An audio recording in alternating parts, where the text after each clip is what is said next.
Boring history for sleep. Why Celtic Druids collected dew in silver bowls. Hey guys, tonight we slip quietly into a land where the grass is heavy with silver-tipped moisture, where shadows of oak and ash still stretch over hilltops before the first blush of day. You're standing in a place where the air smells faintly of wet earth and wood smoke, and if you breathe in too sharply, you might just taste the chill of the pre-dawn mist. The Celtic hills roll out around you, dotted with stones that look as if they've been here since the very first argument about whose turn it was to make the fire. You're here to watch actual druids glide through waist-high grass in the blue-gray light, their footsteps almost silent except for the occasional crack of a twig that makes you glance over your shoulder. You probably won't survive this if you try to follow without shoes, but will risk it for history's sake. So, before you get comfortable, take a moment to like the video and subscribe, but only if you genuinely enjoy what I do here. And drop your location and local time in the comments. Seriously, it's oddly satisfying seeing where you're all listening from. Now, dim the lights, maybe turn on a fan for that soft background hum, and let's ease into tonight's journey together. You trudge after them, your breath puffing in slow clouds. The druids move with a purpose you can't quite name yet, their eyes scanning the ground for something invisible to you. It's the kind of focus you see in people looking for their dropped phone in the grass, except here, it's not a phone, it's a phenomenon. The mist curls low, clinging to your legs. Somewhere, a bird makes a soft, questioning sound, as though unsure whether it's too early to start singing. The ancient Celts, you learn, weren't just wandering around for the aesthetic. This hour just before the sun breaks the horizon was prime time for collecting dew. Historians still argue whether this was purely ceremonial or also deeply practical, but you can already see it's not random. Every movement is intentional, the path through the meadow, the low crouch to inspect a certain patch of clover, the way one druid tilts his head as if listening for something that's not a sound. They carry shallow silver bowls, gleaming faintly in the dim light. One quirky tidbit you can't help but note, in some fringe accounts druids supposedly believe that dew collected on certain festival mornings could amplify visions, if sipped, though most modern scholars politely clear their throats and change the subject when you bring that up. The grass is thick here, each blade holding tiny spheres that reflect the last of the night sky. You keep your steps light. This isn't a sprint, it's a kind of slow, deliberate pilgrimage. The druids seem to know exactly where to pause, like seasoned foragers who can tell where mushrooms hide just from the tilt of a leaf. There's a rhythm to it. Kneel, dip the bowl, tip it slightly so the drops slide toward the center, stand again without spilling. The bowls are surprisingly small. You can see why, since the goal is to capture purity, not quantity. At one point, you notice a druid pausing at a tuft of grass with white flowers so delicate they look as if a sneeze could erase them. His fingers brush over the petals, coaxing the dew into the bowl. You realize the act isn't hurry because the dew won't wait, it's hurry because the sun will. When that first light spills across the hill, the tiny droplets will vanish faster than you can explain to your insurance why you were out here barefoot. The pre-dawn stillness is its own kind of music. No rush of modern traffic. No buzz of fluorescent lights, just the faint rustle of grass, and the occasional murmur between the druids in a language you can catch. It's not that they're hiding anything from you, it's just that you're not part of this circle. Not yet. One mainstream fact slides into place. In Celtic societies, druids weren't just priests, they were advisors, judges, healers, and keepers of oral history. Their authority came not from a crown or coin, but from knowledge, especially knowledge of the natural world.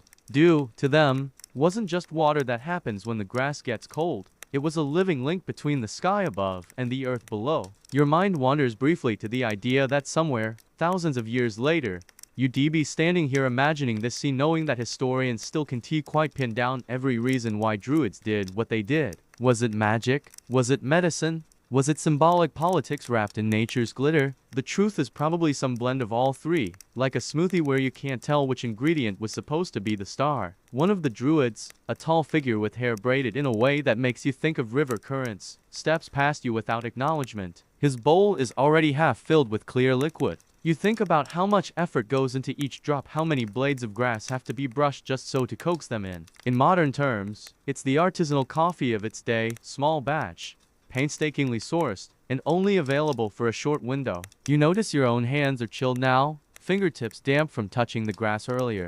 The air is shifting. There's a faint glow on the far ridge that wasn't there before. Time's almost up. The druids are moving a little faster now, though still without rushing. Their bowls catch the last of the moonlight before it fades into the softer, paler shades of dawn. Somewhere deep inside, you understand this isn't just about gathering dew, it's about catching a moment that exists between night and day, between seen and unseen. It's about touching something ephemeral and making it last a little longer. And maybe, just maybe, it's about reminding yourself that the world still holds mysteries that no weather app or science blog can fully explain.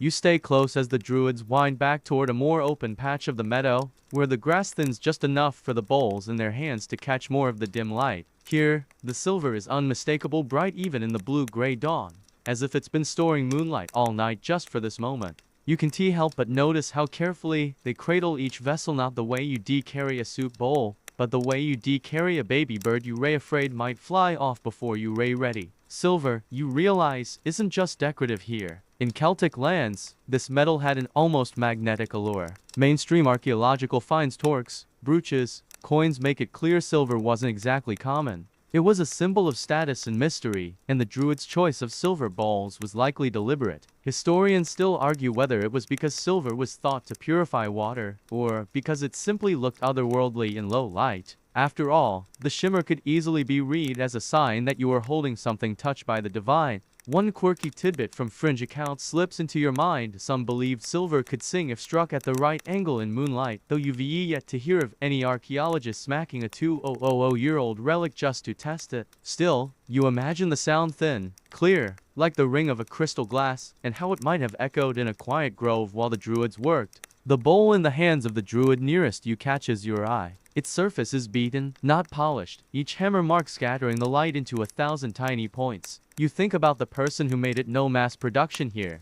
just a skilled craftsperson working over hours, maybe days, to create something that would outlast them by centuries. The bowl doesn't just hold dew, it holds the labor of human hands, the quiet hum of the forge, the hiss of cooling metal. You shift your weight, noticing the soft give of the damp earth beneath your feet. The druids pause occasionally, letting drops run together in the center of their bowls. There's no ladle, no sponge, just the tilt and gather method, as though they've been perfecting it for generations. A modern scientist might point out silver's antimicrobial properties, how it resists bacteria and keeps liquids fresher, but standing here, you feel that explanation is only part of the truth. Silver's shine does something to the mind. Even now, you find yourself watching it more than the dew itself. The way the metal frames each drop makes the water seem thicker, more precious. You remember how people today will pay extra for fancy bottled water in glass instead of plastic. Same basic contents, different perceived worth. The druids knew the trick long before marketing departments got involved.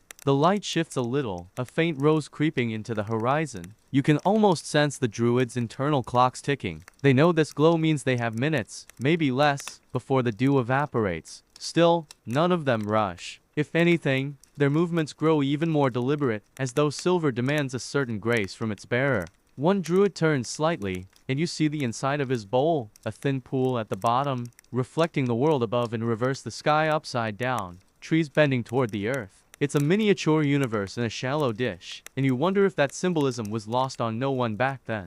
Historians still debate whether the druids saw silver bowls as mirrors to the spirit world, but standing here, it's hard not to imagine they did. The air carries a faint metallic tang now, though you're not sure if it's your imagination, the silver, or just the taste of the dawn itself. You've read that ancient cultures sometimes connected silver with the moon, pairing its glow with feminine energy, cycles, and tides. Here, in this meadow, the theory feels less like symbolism and more like an obvious truth, as plain as the dew on your fingertips. You watch as one of the older druids, hair streaked with the same silver he holds, stops to inspect a patch of moss. He crouches low, lifts a corner with his fingertips, and lets the hidden droplets roll into his bowl. The movement is so fluid you wonder how many years it takes to make something so careful look effortless. In your mind, you toy with the question, if silver wasn't available, would they have used something else? Bronze, maybe, wood, but then you remember the prestige tied to these gleaming vessels, and how ritual often depends on exactly the right props. It's like trying to picture a knight without armor or a tea ceremony with paper cups. It could happen, but it wouldn't be the same. A breeze drifts through, and for a second you catch a ripple across the surface of one bowl's contents. The reflection shivers, breaking apart and reforming. You wonder how many times in the past someone's hand slipped, spilling hours of work in an instant. Did they sigh? Did they start over? Or did they see it as a sign the water wasn't meant to be kept? The druids begin to move toward a rise at the edge of the field. The kind of spot where you expect them to pause and maybe say a few words or at least admire the horizon. The silver bowls flash briefly as they turn, and you feel a tug of something, call it curiosity, call it awe, that makes you follow without hesitation. Each step brings you closer to understanding the bowls are more than tools. They are bridges between moonlight and daylight, between the ordinary and the sacred, between the human hand and the uncatchable moment. And whether or not science ever proves silver does anything special to do, it's already clear it transforms how you see it. The rise at the meadow's edge opens into a small, flat space ringed by short, mossy stones, as if someone long ago decided the spot should be framed. The druids step into the circle without hesitation, each taking up a position that feels pre-assigned, though you can't say how. You hang back, just outside the line of stones, watching them arrange their silver bowls in a crescent shape along the ground. Here's where the ritual's weight really shows itself. This isn't just, hey, I found some nice dew, let's drink it. Every movement has that slow gravity you see in someone folding a flag or setting a delicate object in a museum case. Historians still argue whether these steps were part of an established liturgy passed down unchanged for centuries, or if each druidic order improvised within certain bounds. Whatever the truth, you can tell they're not making this up on the spot. One druid kneels and places a sprig of greenery beside his bowl, a plant you don't recognize, with tiny yellow buds no bigger than sesame seeds. Another takes a small stone from a pouch and sets it on the grass, flat side down, near the crescent center. The stone is etched with shallow lines, like someone scratched it with a knife. The marks catch in your mind. Are they symbols, directions, or just the kind of pattern people make when they're thinking about something else? A quirky tidbit slides in from your memory. Some French folklorists claim druids could read the shapes dew made on silver, like a watery tea leaf ritual. The idea is that the droplets' patterns might foretell weather, health, or even the outcome of disputes. Modern academics tend to raise an eyebrow at this, but standing here, you can see how someone could read meaning into these tiny mirrored constellations. The older druid from earlier, silver hair, silver bowl, raises his hand. No one speaks, but you feel the air shift. Everyone else freezes mid-motion. Then, in unison, they lower their heads toward the bowls, eyes almost level with the rims. It's not about smelling or drinking. It's about seeing. You notice how they tilt their heads slightly to one side, then the other, as though the angle changes what the dew reveals. Your knees bend on instinct, bringing you closer to the ground. The grass here is shorter, softer, and smells faintly of crushed herbs. You glance into the nearest bowl. The dew pools have settled, each drop a perfect bead reflecting the pale sky. It's strange, there's nothing inherently mystical in a drop of water, and yet, with the way the silver frames it and the quiet builds around you, it feels like you're staring at something much bigger than yourself. A sudden memory surfaces, how in modern labs, researchers sometimes use dew to study airborne particles, catching them in the night and analyzing them in daylight. Different goals, same fascination, taking something ephemeral and trying to pull meaning from it. You can almost picture a druid as an ancient scientist, except instead of microscopes, they have moonlight and patience. The ritual continues with almost imperceptible motions. One druid dips a fingertip into the dew, then touches it to his forehead. Another does the same, but touches her lips instead. There's no fanfare, no chanting, just the soft rustle of fabric and the sound of your own breathing. Historians still debate whether such gestures were blessings, personal wards, or simply habit. The sun is threatening to rise now, the horizon tinged with a faint apricot. You notice the druids beginning to move their bowls again, lifting them gently as if they ray full to the brim, though most hold only a thin layer of liquid. They place them closer together, almost touching, in what looks like the beginning of a circle. You wonder if this is symbolic, practical, or both. Maybe they believed the combined energy of the dew was greater than the sum of its parts, or maybe it was just easier to transport all at once. You can't help but imagine how this might look to someone stumbling upon it by accident. A group of people in long robes, crouched over shimmering bowls, completely silent except for the occasional shift of fabric. It would either terrify or fascinate, depending on the visitor's mood. And you're leaning toward fascination. Though you're glad you're not the one holding the bowl worth more than your entire apartment. One of the druids stands, cradling his bowl, and begins walking toward the largest stone in the ring. He stops, places the bowl on top, and steps back. The others follow, adding their bowls until the stone's surface is crowded with glistening circles of silver and water. The arrangement is careful, no bowl blocks the light from another, and all face outward, as though offering their contents to the horizon. You've heard of rituals that focus on returning something to the earth. but here it feels like they're presenting something to the sky. The droplets catch the growing light, sending tiny sparks back into the dawn. It's not a spectacle, there's no sudden flash, no mystical beam, but there's a quiet satisfaction in how the whole scene glows. For a moment, no one moves. The air is cold enough that you see their breath rise in faint clouds. Then, with a slowness that makes you think of leaves drifting down in autumn, they begin to retrieve the bowls one by one. No one spills a drop. Each druid steps back into the crescent,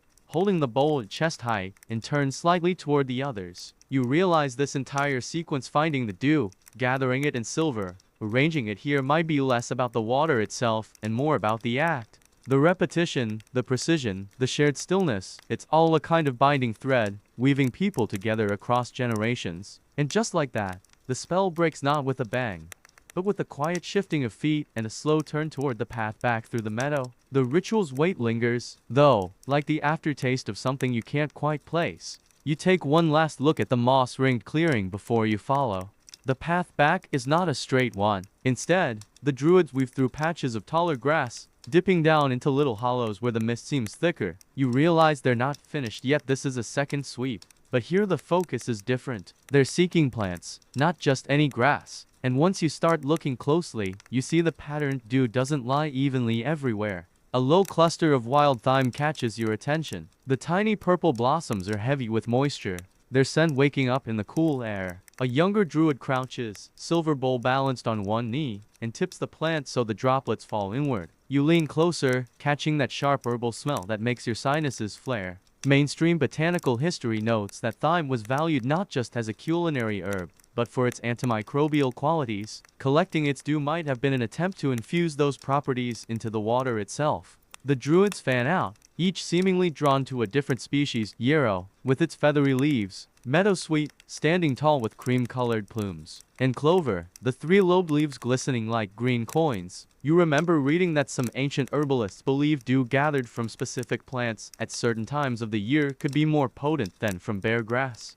Historians still argue whether druids truly believed the plant's essence seeped into the droplets, or if that's a later romanticized idea. You brush your hand along a stalk of meadowsweet and feel the droplets slide between your fingers. There's a faint almond scent, soft and sweet, and you realize the plant's modern reputation for containing salicylates compounds linked to aspirin might have been sensed long before chemical analysis existed. It's tempting to imagine a druid choosing meadowsweet dew for treating aches, the way someone today might reach for an herbal tea. One quirky tidbit jumps to mind. In a few rural European traditions, dew collected from nettles was said to help with love charms. You try to picture the druid deliberately picking nettles before dawn, and can tea help smirking romance, and pain often keep close company. The thought almost distracts you from the next plant in the path, wild mint, the leaves still curled tightly against the chill. The druid handling it pauses to inhale before coaxing the dew into the bowl, and you can almost taste the coolness from where you stand. The air here is different, thicker with scent,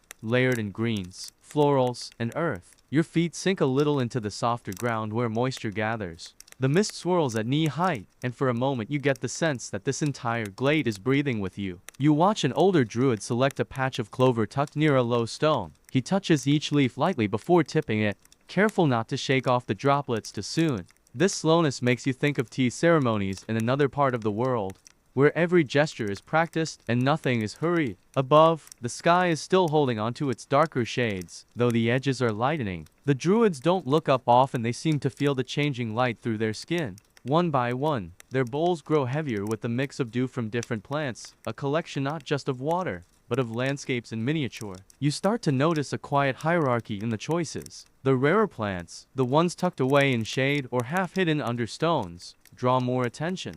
Common grass gets a glance, but meadowsweet or yarrow earns a pause, a bow of the head, and a more careful tilt. Maybe that's coincidence, or maybe it's centuries of instinct shaping their steps. A light breeze sweeps through, setting the flowers nodding. A few droplets fall from the plants without being gathered, darkening the soil below. You find yourself oddly regretful for those lost drops, even though you know the druids can't collect them all. It's like watching snow melt before you've had a chance to touch it. Your mind wanders to how modern people still favor the idea of first harvest, or wildcrafted in food and skincare. How the allure of something plucked from nature at just the right moment hasn't faded in 2,000 years. The druids, of course, weren't selling their dew at a boutique price. They were using it to bind rituals, heal, or perhaps simply connect with the rhythms of their world. As you trail behind, you notice one druid bending toward a plant with broad leaves cupping larger than usual drops. He seems pleased, muttering something you can't catch, and tilts the leaf so the silver bowl catches every drop in one smooth pour.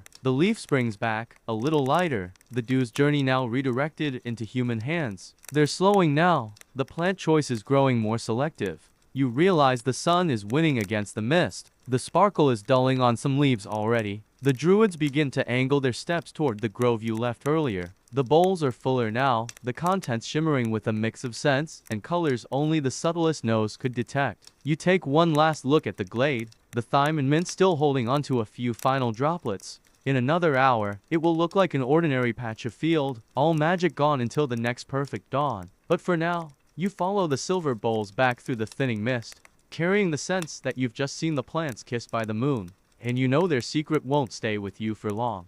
The grove receives the druids like an old friend, quiet, familiar, and steeped in that greenish half-light that makes you feel you've stepped into a painting. They form a loose arc around a fallen log slick with moss, and this time they sit, bowls balanced carefully on their knees. The air smells sharper here, not just of earth and plants, but of something faintly metallic and sweet at the same time. You're about to ask mentally, because obviously no one here is going to answer you out loud, what happens next when the first druid dips a fingertip into his dew and lets it drip onto a small piece of linen. He folds the cloth over, presses it gently to his forehead, and closes his eyes. Another druid follows, but instead of the forehead, she touches the linen to her wrist, rubbing it in small circles. You realize you're watching the opening moves of the dew's medicinal and magical life. Mainstream historical accounts from medieval herbalists, many of them preserving older, possibly Celtic, traditions suggest that dew was thought to carry vitality from the sky into the plants, and from the plants into whoever used it. The idea was simple and yet oddly logical.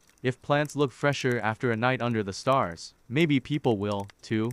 Historians still argue whether druids leaned on dew for actual medical treatment or for symbolic purification before rituals. But in this quiet grove, the line between the two feels blurry. One quirky tidbit bubbles up from memory. In certain rural parts of Europe, people once believed that washing your face in May Day morning dew would make you beautiful for the year. Standing here, watching the druids dab at skin already glowing from the cool air, you can see how that belief would survive for centuries. The older druid you've been keeping an eye on, the one with the etched stone earlier, takes his bowl and tilts a small amount into a carved wooden cup. Into the liquid, he drops a few petals of meadowsweet, which float like pale boats on a silver sea. He lets them sit, then stirs with a sprig of thyme. The scent is instantly stronger, the dew carrying the fragrance out into the air. You imagine someone centuries ago drinking this mixture to ease a fever or settle an upset stomach. You also imagine them wrinkling their nose if the thyme overpowered the meadowsweet. No one here sips, though this blend is poured over another stone,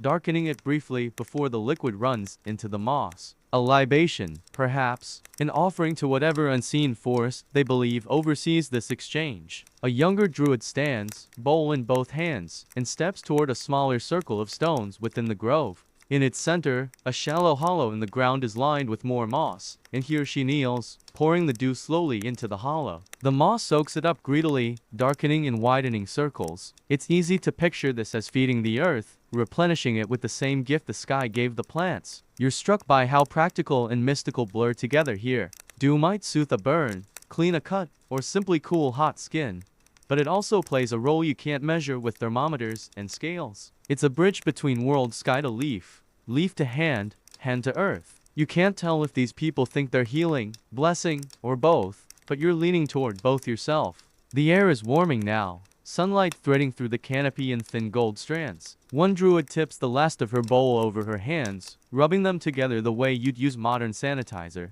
Another traces a finger wet with dew along the edge of a carved symbol in the moss, almost like sealing a letter.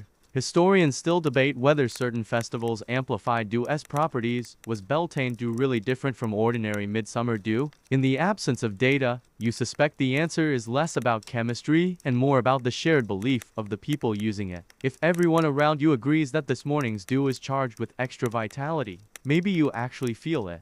Ray pulled back to the scene by the sound of a bowl being set down on the moss with a gentle clink. The druids are finishing now, the bowls lighter, the air richer with mingled scents. The grove itself seems calmer, as if it's been fed. You notice your own breathing has slowed to match the rhythm around you, and your skin feels cool, fresh, like you've been standing near a waterfall. Before leaving, one druid takes the time to wipe the inside of her silver bowl with a strip of linen, folding it carefully before tucking it away. It's easy to imagine that linen being used later for some smaller charm or remedy, carrying traces of whatever this morning's dew contained. The group begins to move again, but the mood is different now, less intense, more settled. The hard work of gathering is over, and whatever purpose they had for the dew has been met, at least for today. The bowls still gleam, but now they're mostly empty. Their mirrors dulled until the next moonlit night and misty dawn decide to fill them again. You follow, feeling as if you've just been allowed to watch something both utterly simple and impossibly rare. A bit of water, a bit of silver, a few plants, and yet somehow the combination feels like it could bend the course of a day.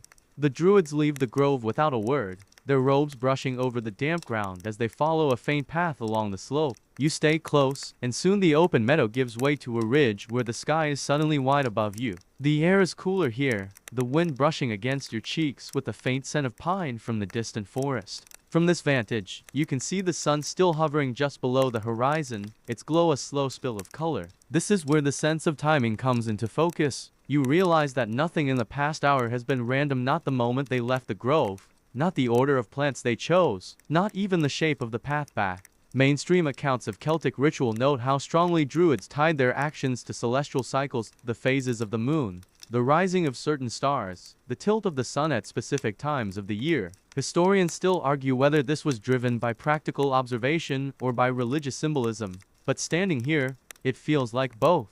You notice one druid raise a hand toward the horizon, fingers splayed as if measuring the light. Another tilts his head to catch the sound of the wind. They're reading more than the sky, they're reading the whole moment. Somewhere deep in your modern mind, you remember the concept of sidereal time, how astronomers track the stars' positions relative to Earth's rotation. Here, the druids seem to be their own living clocks, tuned to something more subtle than hours and minutes. One quirky tidbit you once read springs to mind. Some later European folk practices claimed dew gathered when Venus was visible had extra potency for love charms. You glance upward, wondering if the druids here would even dignify that with a nod, or if, quietly, some of them might agree. The ridge is marked with small standing stones, their surfaces lichen-covered, some leaning slightly as if tired of standing upright for centuries. The druids pause between them, bowls held toward the sky. It's not a dramatic gesture, it's more like checking a compass, ensuring they ray still aligned with whatever celestial pattern they've been following since before you arrived. Your gaze drifts to the eastern horizon. The light is changing faster now, streaks of orange and pink threading upward like someone spilled paint into the sky. You wonder if the dew itself is affected by this shift, if it changes in some way you can't see, but they can feel. Historians still debate whether druids believed morning light sealed the dew's power or diminished it. The wind picks up, and you hear the faint clink of bowls against rings or bracelets. The sound is small but steady, like a metronome for the scene. You catch sight of one druid making a small adjustment to his stance, stepping exactly between two stones as the sun's rim breaks the horizon. The timing is so precise you suspect they've rehearsed it for years. In modern terms, it's like catching a launch window for a spacecraft, miss it by a few minutes, and the whole mission shifts. Here, the mission is quieter but no less exact, align human action with the turning of the heavens. So the ritual sits in that tiny seam where night yields to day. Your eyes wander upward again, and you catch the pale arc of the moon, still lingering like it overslept. The presence of both moon and rising sun feels like a cosmic handshake, and you can't help thinking the druids must read it as a good sign. One of them kneels, setting his silver bowl on a flat stone so that the rising sunlight strikes it directly. The droplets flash briefly, then settle into a glow so soft you have to lean in to see it. He watches closely, and you get the sense he's looking for something specific, a reflection, a color shift, maybe even the way the dew trembles in the light breeze. There's a rhythm here you can't quite name. You've been moving with them for hours now, yet you still feel like an observer. And maybe that's the point, the druids aren't doing this to impress anyone. They're syncing themselves with patterns that will happen whether or not anyone's watching. A few steps away, another druid has turned his bowl toward the west, where the moon is fading. The act feels like an acknowledgement, a polite nod to the night before letting it go. you realize the entire gathering has been a kind of conversation between sky, earth, and water, one that's ending as the day fully arrives. The moment hangs for a few breaths, then the druids lift their bowls again and begin to descend from the ridge. You follow, glancing back once at the stones and the wide view of the sky. It's the kind of scene you could return to 100 times and never see quite the same way twice. As your feet find the softer ground again, you think about how in modern life, time is chopped into neat, artificial pieces, hours, shifts, deadlines. Here, it flows in long, slow arcs, marked by the positions of stars and the angle of light on silver. You can't help but wonder how differently you'd live if that was your clock. The slope carries you down into a part of the forest that feels older, thicker, and somehow more watchful. The light has shifted again, still early morning, but now filtered through layers of leaves that turn the sun's gold into muted green. The druids walk in single file here, following a narrow track that winds between oaks so wide you'd need 3 friends to circle them. It's quieter than the meadow or the ridge. Even the birds seem hesitant, their calls muffled. You get the sense you're stepping into one of the guarded groves you read about, places chosen not for convenience, but for their seclusion. Mainstream archaeology has identified certain forest clearings in Britain, Ireland, and Gaul as likely ritual sites, often tucked far from main travel routes. Historians still argue whether these spots were protected by formal rules or by the simple fact that no one wanted to disturb whatever happened there. The druids' pace slows. You can almost feel the space pressing in, not in a suffocating way, but as if the grove itself is reminding everyone to move with care. One druid touches the trunk of a tree as he passes, palm flat against the bark. Another ducks under a low branch without disturbing the dew still clinging to its leaves. You remember a quirky tidbit from a fringe account. Some claim that guarded groves were patrolled by green cloaks, members of the druidic order whose sole task was to keep watch, sometimes invisibly, over anyone approaching. Whether that's true or not, you can't shake the feeling that you're being quietly assessed right now. The path narrows even further before it opens into a small clearing. The air here is warmer, as if the grove shelters it from the morning breeze. The druids arranged themselves along the edge, their bowls cradled close, and glanced toward a flat stone in the center, mottled with moss and age. This isn't the showy kind of stone circle you see in tourist photos. It's more intimate, as if meant to be known only by those invited. You stay near the back, noticing the way each druid takes a moment before stepping into the open space, almost a pause for permission. It strikes you how much of this practice is about boundaries, not just between people, but between spaces. In modern terms, you'd call this a controlled environment, but here the control feels alive, organic. One druid kneels by the central stone and pours a small arc of dew along one side, watching as it darkens the surface. Another adds his, the water pooling briefly before soaking into the stone's porous texture. You think of how offerings work in many cultures: give something to the land, the spirits, or the gods, and in return, you maintain the balance. The grove holds the sound close. You hear the quiet plink of droplets leaving bowls, the rustle of robes brushing against undergrowth, and somewhere in the distance, the faint trickle of water may be a stream hidden under roots. The druids seem aware of it, but they don't move toward it. This ritual is for the dew they've gathered, not any other water. Historians still debate whether guarded groves like this were used exclusively for one type of rite or served multiple purposes. Maybe the secrecy was about protecting knowledge, or maybe it was about preserving the atmosphere, a place where the air itself seems tuned differently. One druid produces a length of cloth and lays it flat on the stone, wetting it with the combined dew.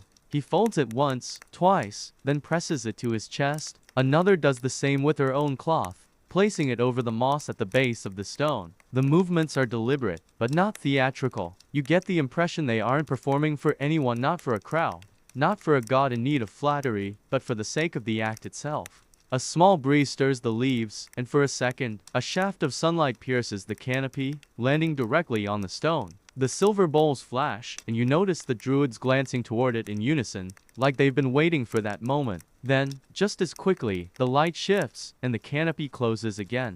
You imagine how easy it would be to miss this entire sequence if you didn't know it existed. No grand altar, no public gathering, just a handful of people, a hidden place, and a kind of timing you can only get by knowing the land like it's a part of you. As the druids finish, they lift their bowls and step back toward the tree line. The clearing looks almost untouched. The only sign of activity, a faint damp sheen on the stone. They slip back into single file, retracing their path out, and you feel that invisible line being drawn behind you again, the grove closing itself off until it's needed next. You emerge from the shaded grove into sunlight that feels suddenly loud after the muted greens behind you. The dew on the grass is already thinning under the growing warmth. But the druids walk on without glancing back, their bowls still holding a thin layer of liquid cradled like prized possessions. As you fall into step, you start noticing small details you'd missed before.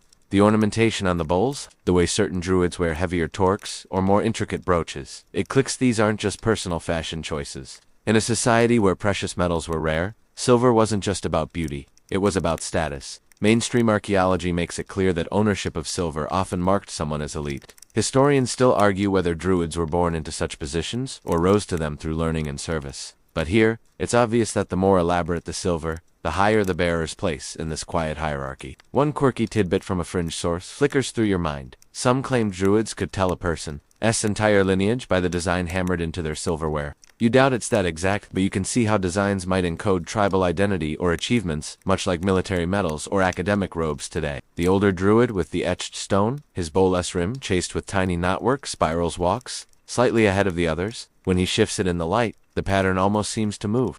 Beside him, a younger druid carries a plain, unadorned bowl, and you notice she glances occasionally at the older man's, without speaking. It's not envy exactly, more like respect. Maybe even aspiration. Your modern brain wants to translate this into something familiar. Expensive cars, luxury watches, or designer handbags. But those are about personal display in public spaces. This silver is different. It's not shown off to outsiders. It's brought into hidden groves and dawn meadows, where only those who share the knowledge will ever see it. That, in itself, is a statement of rank. The group pauses near a low ridge dotted with gorse. From here, the view sweeps across fields broken by dark hedgerows, smoke curling faintly from a distant settlement. The older druid shifts his stance, speaking quietly to the man beside him. You can't catch the words, but you hear the tone measured, certain. This isn't idle chat, it's instruction. It occurs to you that the bowls themselves might be tools for teaching, each one a sort of portable curriculum in metallurgy, symbolism, and ritual use. The younger druids watch closely, mirroring the careful way the elders hold and tilt them. This is apprenticeship without books, without diagrams, knowledge passed through demonstration, repetition, and silent observation. The sunlight catches on one bowl and throws a brief flare into your eyes. When you blink it away, you notice the faint discolorations along its rim, small dents, scratches, signs of long use. These are working tools, not locked away treasures. The dents tell their own quiet stories. A hurried set down, a slip in the wet grass, a hurried movement to catch a falling drop before it's lost. Historians still debate how much druids participated in the politics of their tribes, but you can imagine the weight these bowls might carry beyond the ritual. If silver marks you as an authority here, it might also influence how seriously your counsel is taken at the feasting table or in dispute settlements. In a world without written contracts, objects like these can be proof of identity, authority, and tradition all at once. You fall in behind the younger druid again. Her bowl is lighter now, the last of the dew swirling faintly as she walks. The way she keeps her arm steady tells you this isn't just about not spilling it about respect for what left. Even the smallest remnant is worth guarding until the right moment. The path leads toward another stand of trees, this one less dense, the undergrowth dappled with light. As you pass under the first branches, you feel the air cool slightly.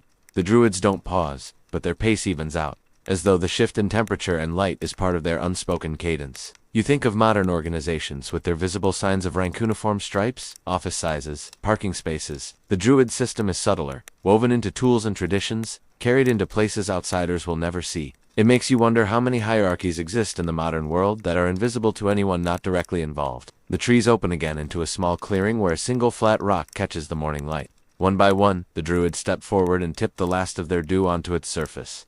The silver bowls flash, empty now, their mirrors dulled until the next gathering. You notice the younger druid is last, and when she pours, the older one watches closely, giving a slight nod as she steps back. It's a small exchange, but it hums with meaning. Rank here isn't about domination, it's about stewardship. The silver bowls aren't just marks of status, they're responsibilities, handed from one generation to the next with the quiet expectation that they'll be used well. The morning stretches on, the sun climbing higher, but the dew-collecting group doesn't turn back toward the settlement. Instead, they drift down a sloping track that skirts the edge of open pasture before narrowing again into a winding trail. You trail behind, curious where this detour leads. A soft breeze brings with it a faint scent smoke, but not from the thin, tidy cooking fires of the village. This smoke has a tang, sharper, more resinous, and you can almost taste it in the back of your throat. The path empties into a clearing where a stone-lined fire pit still smolders, sending up lazy spirals of blue-gray vapor. Gathered around it are a few figures who look different. Their cloaks are dyed in colors richer than the muted browns and greens of the druids you've been following, deep reds and blues, edged with bronze clasps shaped like stylized animals. You hear a mix of words, some familiar, some that slide past your ears in strange syllables. The cadence shifts between lilting Celtic speech and something harsher, more clipped. Mainstream historians have long documented that Celtic lands were far from isolated. Trade and cultural exchange flowed along rivers and coasts, bringing in goods from Rome, Greece, and even farther afield. Historians still argue whether the Druids embraced these influences or resisted them, but in this moment, you can see the mingling firsthand. One of the visiting figures holds out a wide bronze dish, and a Druid tips a small amount of dew from his silver bowl into it. The newcomer swirls the liquid thoughtfully, then leans toward the fire and speaks in a language you can't quite parse. A quirky tidbit you remember: some Roman writers swore that Celtic dew could polish gold to an unnatural shine. You watch as the bronze dish is set near the fire,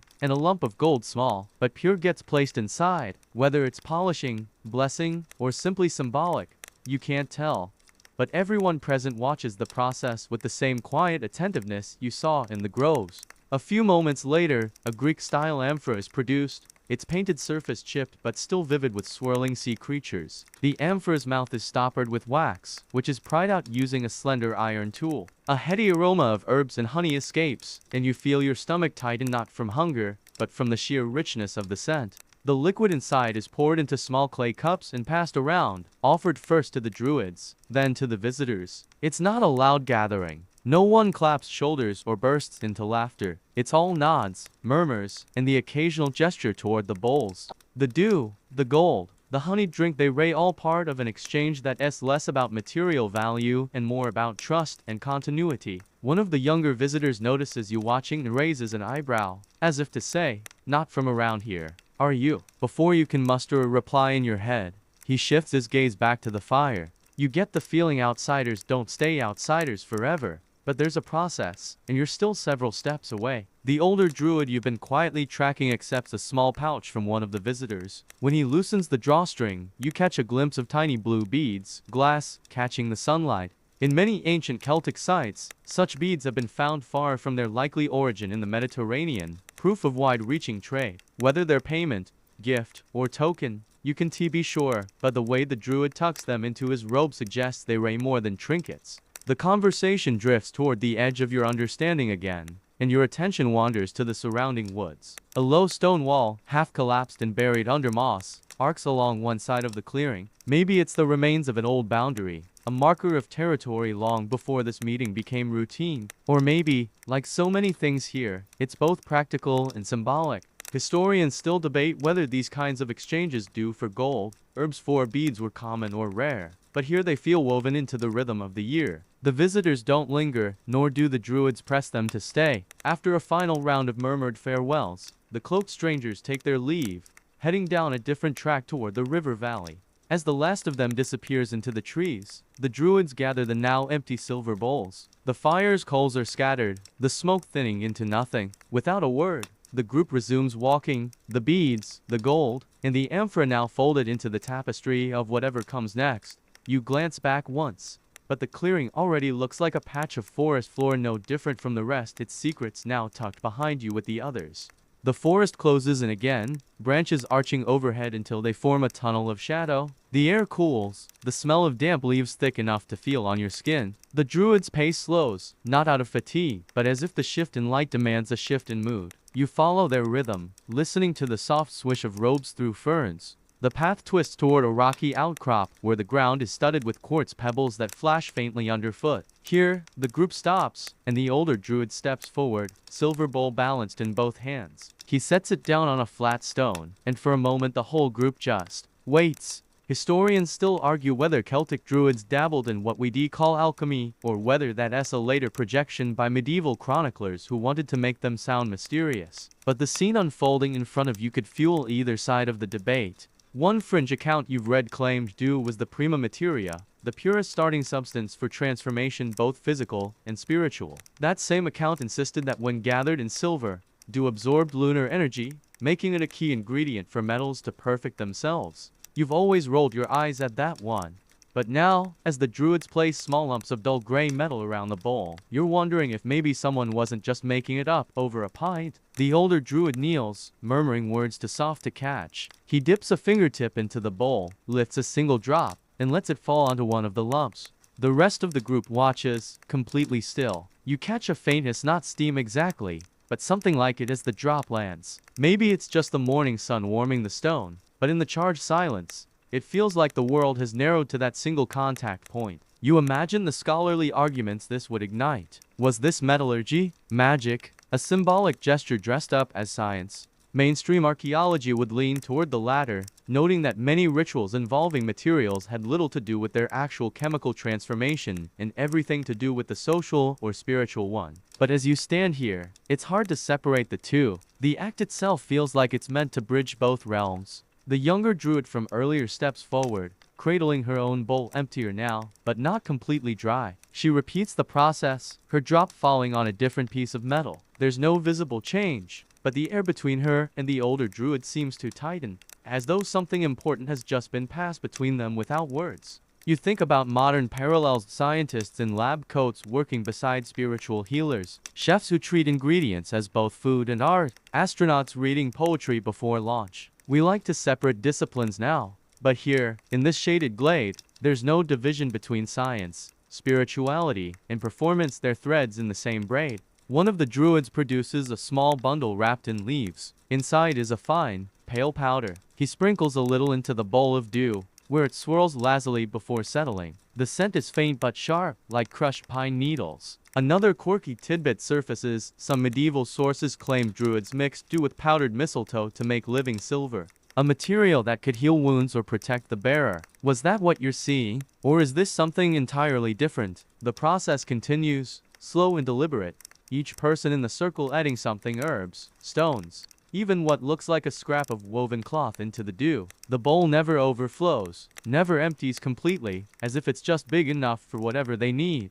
You notice how the silver catches the shifting light under the trees. At times, the reflection makes the contents seem to glow faintly, though you can't tell if it's the metal or your tired eyes. The atmosphere presses and still calm, but not the sleepy calm of the early morning. This is the kind that comes from deep focus, where every motion feels weighted with intent. After the last offering, the older druid tips the bowl carefully, pouring the mixture onto the quartz-pebbled ground. The liquid vanishes between the stones, leaving only the faintest darkening where it soaked in. No one moves for several breaths afterward. It's as if the ritual isn't done until the earth accepts what has been given. Finally, the tension eases. A few druids adjust their cloaks, someone clears their throat, and the group gathers up the bits of metal and empty bowls. Whatever transformation was meant to happen, it's now beyond your sight, buried in the soil, hidden in the mind, or perhaps, if the fringe sources had it right, whispered into the fabric of the metals themselves. You can almost hear a modern researcher scoffing, calling it theater, but you can also imagine another,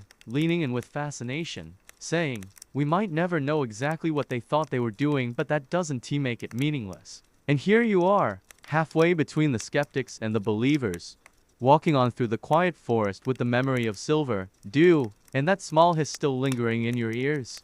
The trail snakes upward now, climbing out of the shaded glade into open land where the wind is sharper and the grass bends in restless waves. The change in air is immediate. You taste salt, faint but undeniable, hinting that the sea isn't far. The druids keep a steady pace, but there's a watchfulness to them now. Their eyes flick to the sky, gauging the shifting shapes of clouds. Up here, the weather rules the schedule. Dew can only be gathered under certain conditions: cool, still nights followed by clear, calm dawns. You remember reading a mainstream historical account that described dew collecting as a fair weather profession, more at the mercy of the elements than any farmer or fisherman.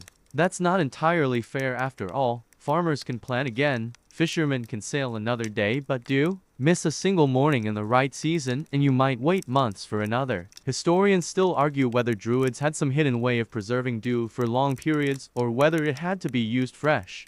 Some fringe enthusiasts claim they stored it in specially treated animal bladders or even buried it in ceramic vessels lined with beeswax.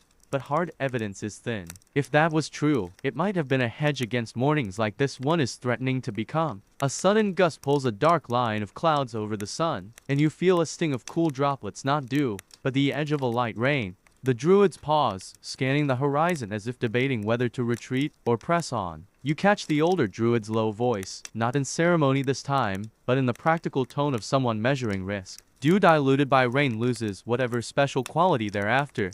The quirky part, some late medieval herbal guides actually advised collecting storm dew, claiming it carried the energy of the sky and could awaken courage in the timid. You can imagine a drenched novice trying to convince their elders that it was all part of the plan. Judging by the way this group tightens their cloaks and shields their bowls, they're not buying it. The wind builds, tossing your hair and tugging at the fabric of your sleeves. It carries the smell of ozone now, that faint metallic tang before a storm. You think of modern meteorology satellite images, Doppler radar, and how, even today, we sometimes get caught in weather we thought we dodged. Here, without tools except their senses, the druids rely on subtle cues, the shifting tone of birdsong, the uneasy ripple in the grass, the smell in the air. The first real drops fall heavier, dotting the silver bowls with temporary circles that vanish instantly. The druids move fast now, sliding into the lee of a rocky ridge. One of them pulls a tightly woven cloth from inside his cloak and drapes it over his bowl. The others follow suit. They huddle together, not in fear, but in quiet endurance, waiting for the sky to decide whether it's serious about this rain. A rumble rolls across the hills, distant but deep enough to vibrate through your ribs. You glance at the druids, wondering if thunder changes the ritual math. Maybe it does. One fringe claim insists that dew gathered within 3 breaths of lightning was potent enough to heal bone fractures overnight. Convenient, if slightly risky. The rain steadies for a while, then slackens, the clouds beginning to fray at the edges. A shaft of sunlight spears through, catching the droplets clinging to the grass and suddenly turning the hillside into a glittering plain. You realize this is the in-between moment, too late for pure dawn dew, too early for the heat to dry it entirely. Without a word, the druids rise and fan out, moving quickly but with the same careful posture as before. They sweep their bowls over the grass, coaxing whatever's left into them. The droplets are larger now, heavier from the rain, but each one still slides down the silver into the basin with quiet precision. Watching them, you feel the tension in the work, not just the patience for perfect weather, but the resilience to adapt when nature doesn't play along. Modern observers might call it superstition or inefficiency, but here it's a survival skill. The storm didn't ruin their day, it reshaped it. By the time the clouds dissolve completely, the bowls are half filled again. Not pure dew, perhaps, but something salvaged. And maybe that's the point. Rituals aren't always about ideal conditions. Sometimes they're about proving you'll show up anyway, silver bowl in hand, even when the sky tries to wash your plans away. The wind drops as the druids turn back toward the lowlands, bowls steady, cloaks drying in the slow return of the sun. The sun sits higher now, but the warmth is still gentle enough that the grass hasn't lost its sparkle entirely. You trail behind the druids as they descend toward a cluster of oak trees that look ancient enough to have been standing when myths were still being made. The air here feels thicker, heavy with pollen and the scent of moss, and you catch yourself walking softer, as if the ground might complain if you stopped. By the time you reach the oaks, the bowls have been emptied into small covered jars, each tucked carefully into a sling on a druid's hip. This isn't the end of the journey. This is the handoff point, the part that's easier to imagine in story than in real life. Because dew doesn't just vanish from the record after the druids collect it. It trickles forward into centuries of folklore, reappearing in places you might not expect. A mainstream historical fact slips into your memory. Medieval May Day festivals often included the ritual of washing one's face in morning dew to ensure beauty and good health for the year ahead. That tradition lingered in rural areas for centuries, long after the druids were gone, and in some places, it still lingers quietly, passed off as a quaint old habit rather than a pagan echo. Historians still argue whether those customs directly descended from druidic practice or were reinvented later under the influence of romanticized Celtic lore. The lack of written records means the thread could have been broken and tied back together more than once. But the imagery, the idea of the morning's first moisture as a blessing, seems too specific to be pure coincidence. The quirky bit, in parts of 18th century Ireland, some farmers swore that sprinkling May morning dew on their cows would keep the milk flowing and the butter from spoiling. They'd walk the animals through wet fields at dawn, the hooves kicking up tiny glittering arcs of droplets. Whether it worked or not, the cows probably didn't mind the early stroll. Under the oak canopy, you notice faint carvings on a trunk, spirals and loops that don't match the natural grain. They're weathered, maybe centuries old, maybe just a decade, but they suggest that even without druids in robes, people kept marking these places as special. You wonder if children playing here in later generations ever knew they were under trees where silver bowls once gleamed. The druids you're following now don't speak much, but their movements have softened. The urgency of dawn has passed, replaced by something quieter, almost like they're escorting the dew into a slower part of its journey. You can't help picturing a medieval herbalist in a cramped cottage, pouring the same liquid into a remedy for fever, or a bride washing her hands in it before a wedding, or a villager wiping down the doorway of a home for protection. Folklore has a way of slipping sideways into superstition, and superstition into habit. Even today, some gardeners swear that plants watered with early morning dew grow greener, though science mostly shrugs at the claim. You can almost hear a modern botanist saying, "It's just condensed moisture," and a folklore enthusiast replying, "Yes, but it's special condensed moisture." The druids move out from under the oaks and follow a track that edges a small village stone walls, smoke curling from low chimneys. A few curious faces peek from doorways, watching but not approaching. You get the sense that whatever's in those jars isn't meant for everyone. Maybe the villagers have their own ways of collecting dew. Maybe they just know better than to meddle with someone else's ritual stockpile. The track bends toward a small chapel-looking building. Though it's not Christian, no cross, no steeple. Its doorway is a simple arch of stone, worn smooth. Inside, the light is dim and cool, the air laced with the smell of herbs hanging from rafters. The druids step into the center, place their jars on a low table, and withdraw without ceremony. It's as if they've returned something to the care of the place rather than to any one person. You stand for a moment in the hush, thinking about how traditions don't really end. They fade, fragment, change costume. A druid's silver bowl becomes a villager's clay jar. A moonlit ritual becomes a sunrise habit. The reasoning shifts, but the gesture remains the same, hand bending toward the grass, the same drop rolling toward a waiting vessel. And somewhere, in the long stretch of time between then and now, the morning dew kept glistening, whether anyone was there to collect it or not. You step back into the daylight, the image of those jars on the low table still lingering in your mind, and find yourself wondering how this whole thing looks under the cold, fluorescent gaze of modern science. Not the romantic fog of a misty Celtic morning, but the lab coat, clipboard, and calibrated beaker kind of perspective. It turns out, researchers have tried. You recall a mainstream historical fact from early 20th century natural science journals. Botanists documented dew composition across different terrains, noting that it's essentially condensed atmospheric moisture with trace minerals, pollen, and microscopic life drifting down from the air. They didn't find anything supernatural, but they did acknowledge that dew collected before sunrise had slightly different pH and particulate content than dew collected after. Subtle differences, but still measurable.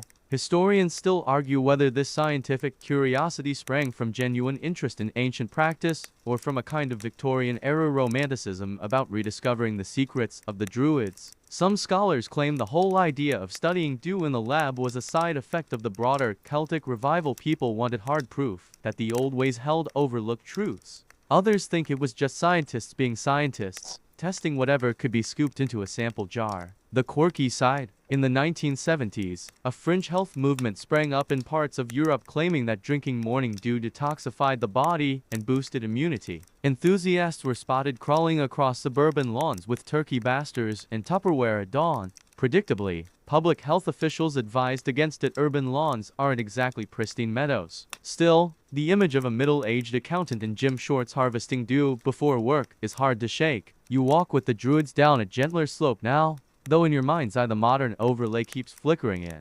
Imagine this same hill rigged with moisture sensors, meteorological stations, and a graduate student muttering at a laptop under a pop-up canopy. In some ways, it's not so different from the druids feeling the air and reading the clouds, just a change in tools. In a quiet moment, you think about how science often dismantles the mystical not to ruin it, but to understand it. A droplet is measured, tested, logged. Its contents are ordinary, and yet, the ordinary is still beautiful. Tiny spherical lenses catching the light, clinging to blades of grass as if they had something important to say before the day burns them away. One research team in the 1990s studied whether dew had antifungal properties for plants. Their conclusion? Maybe, but not enough to replace modern fungicides. Still, they admitted there might be compounds in certain environments worth looking at, which sounds suspiciously like the opening chapter of a story where a lab accidentally stumbles on something older than science can explain. The druids ahead of you seem immune to such thoughts.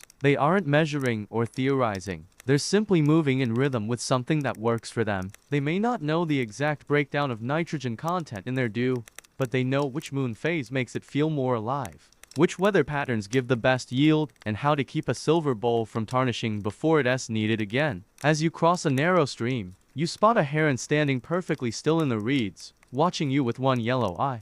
It feels oddly like being observed by a nature documentary narrator waiting for you to trip so it can deliver a witty line about the clumsy human in its natural habitat. You grin at the thought, realizing that even in the middle of historical immersion, your brain still wants to write a punchline. Back on the grassy bank, your mind returns to those modern lab tests. If science has mostly confirmed that dew is just condensed moisture with a dash of environmental seasoning, does that diminish the druid ritual? Not really. Knowing the chemical makeup of a thing doesn't erase its symbolic weight. A wedding ring is just metal, but it carries worlds, and so you keep walking the dual images of past and present overlapping the silver bowl in the sample jar. The druid in the mist and the researcher in rubber boots both bending to the grass at dawn, both reaching for something fleeting and precious even if their reasons differ. The path curves into a shallow valley, and before you can even register the shift in light, the trees open onto a scene that feels oddly anachronistic. There's a wide meadow, yes, but also tents, portable lights, and a low hum of generators. A row of people in period costume, linen, tunics, wooden amulets are bustling around like extras between takes on a historical film set. And then you notice. Some of them aren't pretending. You've wandered straight into a modern reenactment, part living history, part experimental archaeology. Here, dew collecting has been reborn under LED moonlight and sponsored banners. The mainstream historical fact hits you almost immediately. Heritage tourism has become a major economic force in regions with Celtic connections. From Brittany to Wales to Ireland, festivals often blend scholarship with performance, offering visitors the chance to step into the past while still having Wi-Fi in the beer tent. Historians still argue whether these reenactments preserve authentic elements or create entirely new traditions dressed up in borrowed robes. Some point out that the original Druids likely wouldn't have performed for an audience or charged $25 per ticket for a moon ritual package. Others counter that living culture always evolves, and that even the Druids adapted their practices over time. And here's your quirky tidbit for the day. One group in Cornwall in the early 2000s tried to recreate dew collection, exactly as they believed it was done 2,000 years ago. Trouble was, they did it in the middle of a municipal park, and the bowls picked up more sprinkler runoff than actual dawn condensation. They gamely continued anyway, labeling the final product Urban Druid. It sold out. You watch as a costumed druid kneels in the grass, silver-plated bowl in hand, carefully dipping into patches that look hand-watered for dramatic sparkle. Nearby, a photographer crouches low, waiting for that perfect promotional shot where the dew catches both the faux moonlight and the subject's solemn expression. The smell of grilling sausages drifts over from a food stall. A little boy in a plastic horned helmet tugs his mother toward the try-your-own-bowl booth. It's charming, even if a little absurd, somewhere between sacred rite and county fair. You realize this, too, is a kind of folklore, a tradition not passed down in an unbroken chain, but reconstructed because people want it to exist. You wander over to a table where a volunteer explains the supposed properties of dew gathered under certain astrological alignments. Her laminated chart lists phases of the moon, zodiac signs, and optimal herb pairings. You're not sure whether this is based on archaeological evidence or creative marketing, but she's earnest, and the crowd around her is listening with the same kind of focus you saw in the oak grove earlier.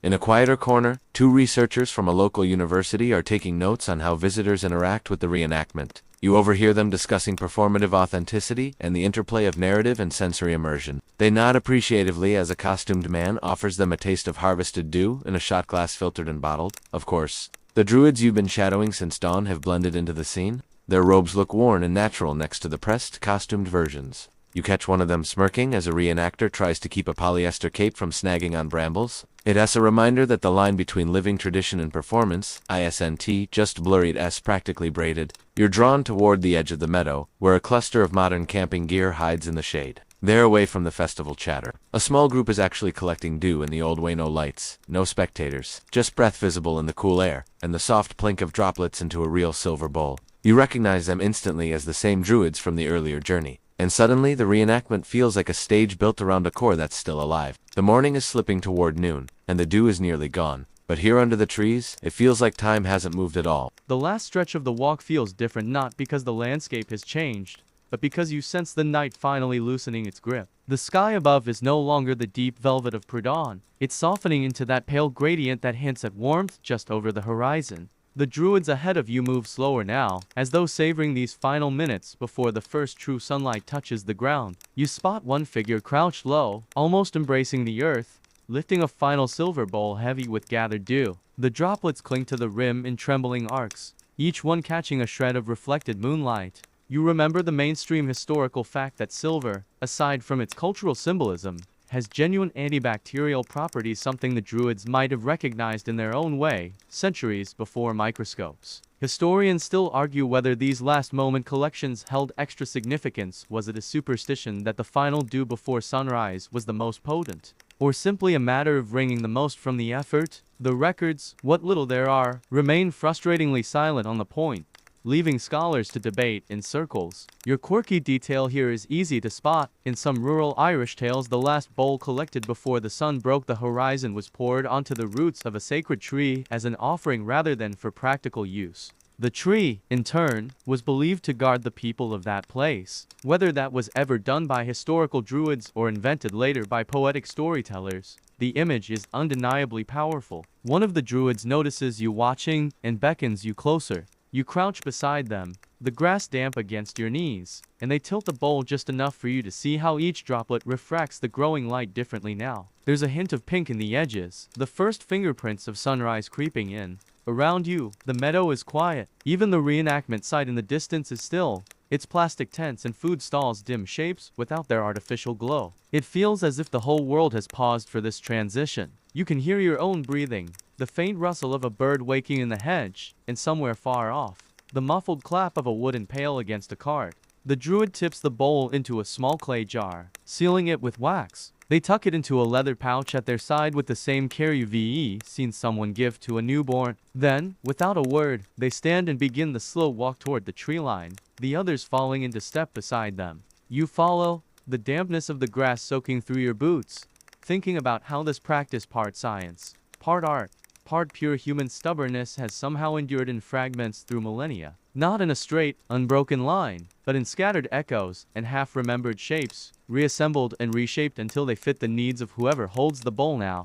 The sun's edge finally breaks over the ridge, spilling gold across the field. The dew vanishes almost instantly, steam rising in faint curls where it warms the darkest patches. By the time you reach the shadow of the trees, the grass behind you looks as if it had never glistened at all. And just like that, the moment is gone. Now the pace slows, each step drawn out, each sound softened. You feel the air warming around you, the last traces of night dissolving into day. The voices of the druids are low and measured, more like the murmur of a stream than a conversation. Leaves overhead stir in a breeze you hadn't noticed before, each movement casting shifting patterns of shade over your face. You breathe deeper, slower, letting the damp, loamy scent of the forest floor replace the crisp bite of morning meadow. Your shoulders loosen. The weight you didn't even know you were carrying eases, like someone quietly lifting it away. In your mind, the silver bowl rests on a wooden shelf, safe in the half-light of a hidden grove. It no longer needs your attention. Its work, whatever that may be, is done for now. The droplets inside, real or imagined, are still and perfect. The druid's footsteps fade, not because they've left you behind, but because they've become part of the forest's quiet. You stand in that stillness, surrounded by the faint hum of life beginning its day, birds stretching their wings, insects making the first tentative arcs in the air. There's no rush to leave. The world will still be waiting beyond the trees. But for this breath, this moment, nothing demands you move. You let the silence settle over you like a warm blanket, each heartbeat slower than the last. When you do turn away, the light is soft and forgiving, and the path ahead is easy. You carry no silver bowl, no proof of what you've seen, only the memory of dew caught between moon and sun. Sweet dreams.